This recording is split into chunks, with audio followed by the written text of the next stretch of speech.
you ready? It's the Roundtable with me, Robert Bannon.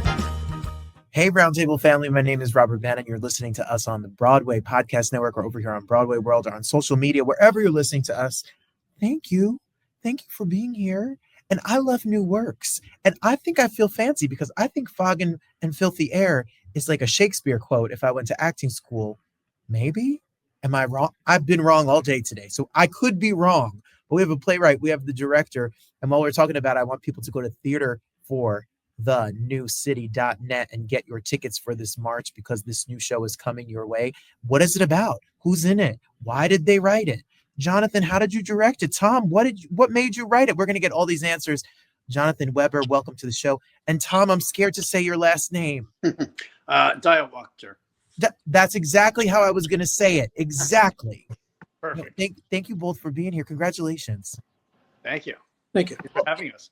Well, before you got Jonathan involved, Tom, I'm sure you've sat with this show before you even thought of it being put up on a stage and started this process. So tell us, what is this show and how'd you come up with the idea?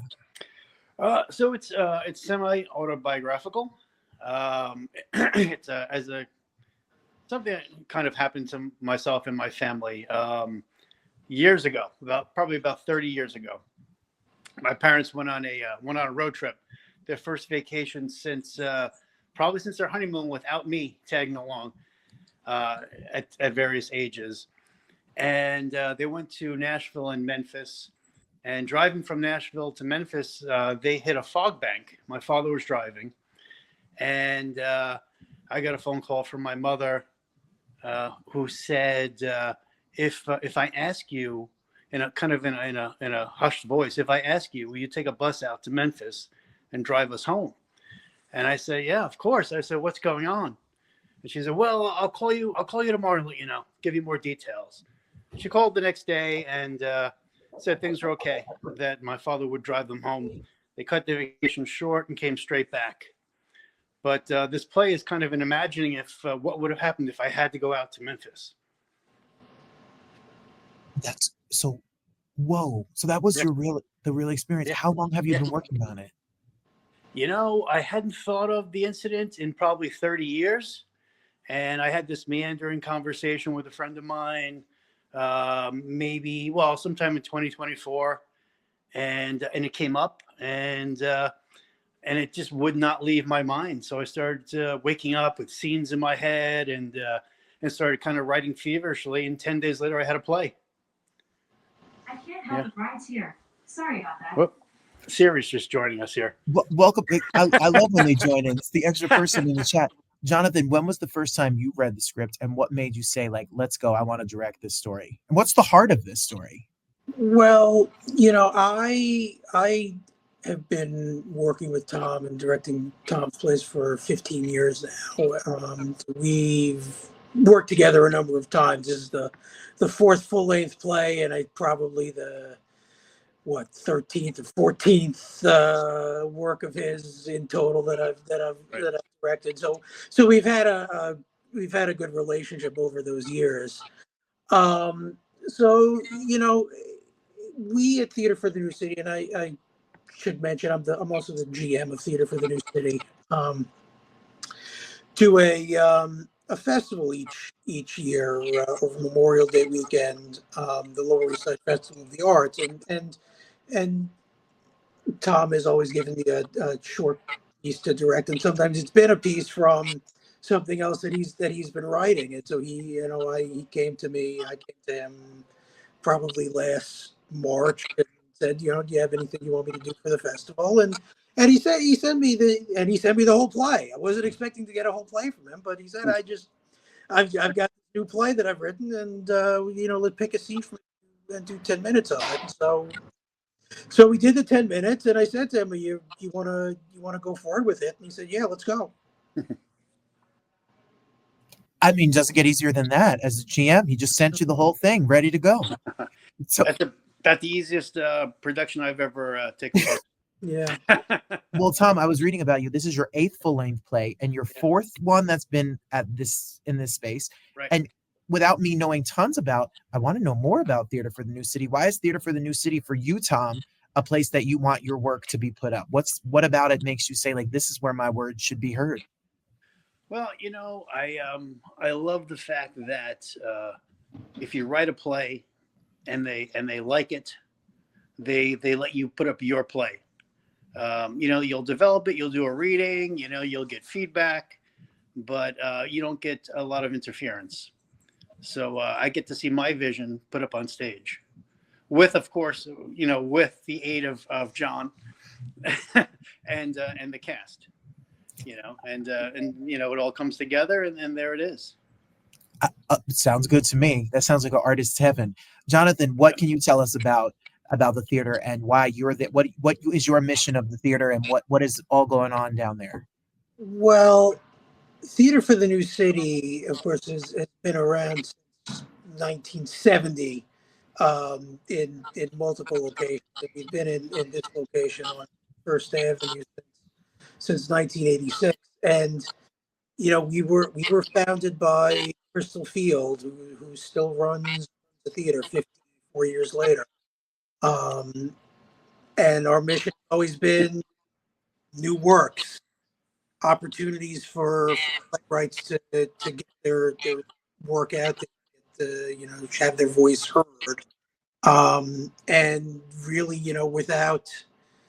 without any kind of, we leave our production alone here. Everything is very, we're allowed to, you're free to do whatever you want. It's not up to us to kind of step on anybody's toes, or certainly not artistically. We do everything here, as I said, is a premiere. We do 30 and 40 shows a season. And I have been involved with theater in a management capacity since 2002, and obviously I've directed many productions by many different writers. My own right over those years. Well, while we're talking about it, in particular, March 6th to the 23rd is the show. Thursday, Friday, Saturdays, and Sundays. Mm-hmm. And I don't know, they're nuts over there. You can get a ticket for $20. If you're a student and a senior, you can get a ticket for $15. You can't even go to the movies, Jonathan, for $20. No, and that's always been another part of our mission, is that we feel that theater should be accessible for everybody, and so we obviously, our ticket prices are very low, and many of our productions are we have a free ticket program for people who are in centers and student groups, so people really need them have always have the ability to come here and see a production. Amazing. Tom, you have your novel. You put out a novel. Well, I wrote one. I haven't done anything with it yet. I haven't started shopping it yet. I worked on it for the last year and a half, pushing 2 years, I guess, with no intentions to write a play at this time. Not that I had no plans to ever write one again, but I was pretty involved in the novel. And then after that fateful conversation, I put the novel aside for a couple of months and did the play. Just in your spare time, you were just like, let me put this novel over here for a minute, and let me write a full-length play. Has writing always been? When did you get the bug? I wish you could come teach my students how to love writing, because if you've got the bug, you love it, and if you don't love it, you seem to really not love it. So when did you realize this was your path, your journey, and your career? Well, I studied film. Film is my background, not theater, and wanted to be a filmmaker. Wanted to write and direct. But it led me down the path of writing, and I had optioned a screenplay at one point in the late 90s to a company in Manhattan, and thought I was going to get to make a movie. When it didn't happen, I just kind of I had been writing one-act plays also and getting them produced around town, and decided I had to take a plunge and write a full-length play and actually see something produced and get some satisfaction out of writing. Oh, amazing. And look, and now you've had 8 full-length plays. Your shows have been done. and the road keeps going, and it just keeps going and going. Jonathan, Right. one of the best part about being a director, I'm as not a director or a writer, but as an actor, don't we love these actors in this show? Actors make the words come to life. So Jonathan, tell us about the actors that are in this production. Well, they are all actors that I have worked with before, and two of them, Bob Holmeyer and Kate McGrath, I've known for many years. And Bob, in fact, this is the third production of Tom's that I have directed him. So obviously these are people I'm comfortable with. And Steve Gamble, who is playing the son in this production, was actually in last production of Tom's that I directed in 2022. So they're all actors that I'm comfortable with, and that they know how I work, I know how they work. You know, keep a very open and collaborative atmosphere and rehearsal. And you know, again, we're about a week and a half into the process. So far, things have been going pretty smooth. As it should be. You got good writing, you got good acting, you got good directing, you got a good space, and the show's going to be up and at 'em. Tom, when you look back at this and writing this experience, it's based kind of on a true story, what if kind of scenario. Right. Have you talked? Are you? I love Elvis, by the way, and I kind of love Memphis. Yeah. It says at the end that it's a love story. So Yeah, what does that mean? What is it? It's not a traditional love story. Is it a traditional love story?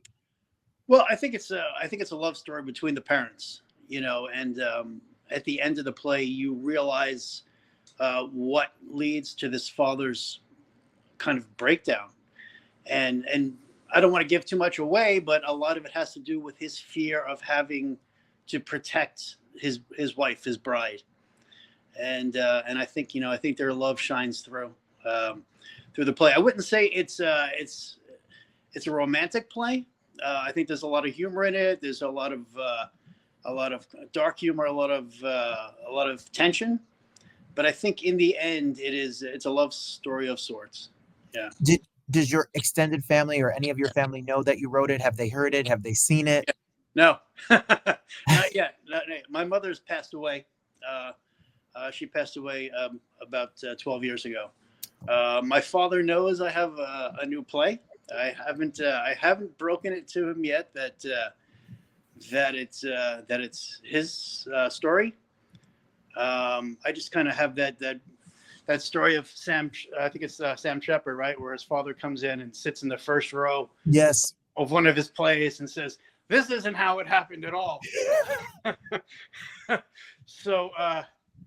You know, I think I did a play with John called Gray Kills also, and that was a little bit of his story also, my father's story, and I was concerned with how he would take that, but he got a kick out of it. He enjoyed it, so we'll see. He's going to be 84 in March. Oh. On March 4th, actually, just before we open.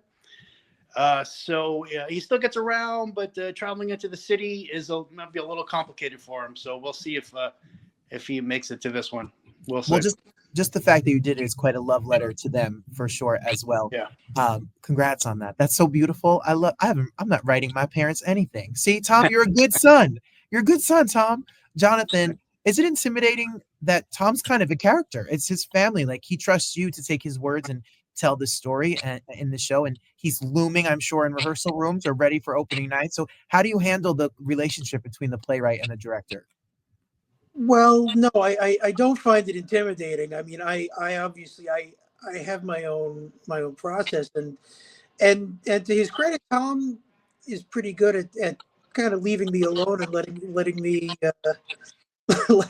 kind of do my thing. You know, one thing about Tom's plays that is kind of universal throughout his plays is that there's generally not a lot of physical action in these plays, and it's more the story is really told in the words and in dialogue, and you know, in the kind of emotional journey that these actors take. And so, you know, more of my time, I think, is spent kind of reading and discussing, you know, really, especially in early rehearsal, and discussing, kind of breaking all of this down with the actors, and kind of having them use, I use my experiences, lean on Tom's experience, obviously, and let the actors lean on their experiences, kind of form the emotional journey that the characters are going on. And again, having worked with Tom and being familiar with plays and how he writes, it's not really an intimidating process. It's more an enjoyable process, I think, for me. Well, I'm excited now. You hooked me. I think we all need to go check out Theater for the New City. I just love that you'll have new works because across this country, a lot of the stuff that we see commercially done is a movie remade and is something that a property that we already know. But to have the words of a new writer with new stories and pieces for actors to act and directors to direct that we get to be creative and be put up on stage is such a gift for the artistic community. So Jonathan, thank you. And Tom, thank you. We need to follow y'all on Instagram. We need to go to the website so that we can be able to buy our tickets for $20, seniors and students $15. What? My goodness, it costs more to go across the George Washington Bridge and park the car. So we need y'all to, and Tom, congratulations. We can't wait for you to get the book out, and then you can be, the next chapter of life. Yeah, thank you. Thank you. Jonathan, the next season and the next show and the next production, and you all just keep on trucking and going. So kudos to you all. Thank you. Thank you so much. Thank you. Everybody, go this March. Make your plans. Go to theaterforthenewcity.net. Get your tickets in advance. You can order them. Look, Fog and Phil. Am I right? Is it a line from a Shakespeare? Yeah, it's Macbeth. It's the witches in Macbeth, and the fog is obvious, and the filthy air, right? And it's it deals with perception, right? It's what's the beginning of it, John? Do you know the beginning of that? Fair is foul, and foul is fair. Witches. If you ask me to remember the dialogue, I don't. Fair is foul and foul is fair, I think, right? Yeah. And then it says hover through the fog and filthy air. So, I think the play deals with perception in that sometimes you think things are going well and the good things turn out bad and the bad things turn out good in the play. And I think that fits in with the title. I love it. I may have known it from the top of my head and I may have Googled it, but you'll have to figure that out on your own, audience. I definitely Googled it. I played it off. Thank you both. It sounds fascinating. I'm excited to check it out and be there. Congratulations. Break legs. Have an amazing opening and get your tickets, everybody. Thank you. Thank you so much.